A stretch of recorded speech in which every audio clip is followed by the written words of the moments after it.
Jenazah para korban langsung dibawa ke rumah sakit Syuhada Al-Aqsa untuk disolatkan. Serangan ini terjadi pada jam 12 malam ketika para korban tengah tertidur. Dua serangan menghantam rumah-rumah di kamp pengungsi Bureij. Jumlah korban tewas warga Palestina di Gaza telah mendekati 42.000 jiwa sejak serangan Israel dimulai Oktober tahun lalu.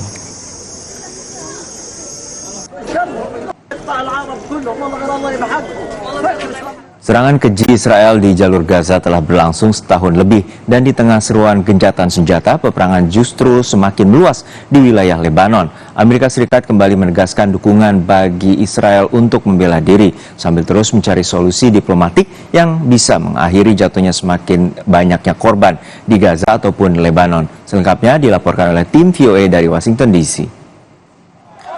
Perang Israel-Hamas telah berlangsung 1 tahun lebih dan tanda-tanda peredaan konflik belum juga terlihat. It will be 1 year. Yeah, I mean, I did not expect it to go this long.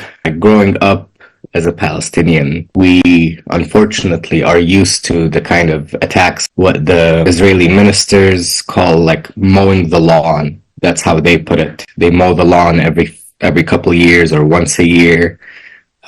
Where they'll attack Gaza for a few weeks or a month, kill several hundred, maybe several thousand, and then stop. Mu'atas Salim adalah seorang diaspora Palestina di Amerika Serikat dan aktivis yang menyerukan gencatan senjata. Ia sendiri telah kehilangan 100 lebih anggota keluarga besarnya dalam pertempuran di Gaza. 161 exactly that have been killed, and none of them passed first cousin. So, because my dad has 9 siblings, so 10 including him. Di Israel, sorotan warga setahun sejak perang meletus lebih tertuju pada masih ditahannya sekitar 100 sandera oleh Hamas. As a nation, we have to remember this as part of the Jewish history to remember.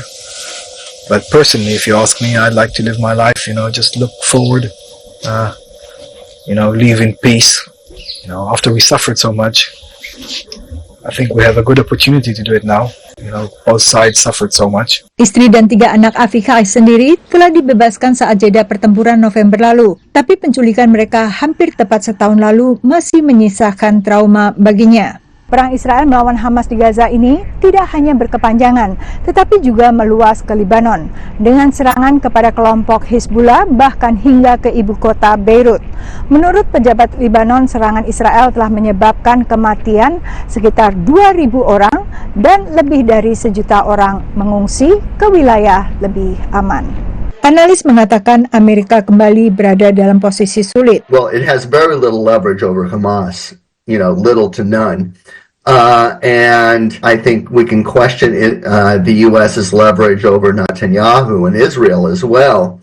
And especially now that we're just a month outside of the American elections, there's not going to be any kind of push whatsoever by the U.S. Presiden Joe Biden dan sekutu-sekutu Amerika telah menyerukan gencatan senjata di Lebanon, namun tak dituruti Netanyahu. Until he applies the willing to apply pressure, real pressure in terms of starting to withhold military aid, I don't expect that Netanyahu will stop.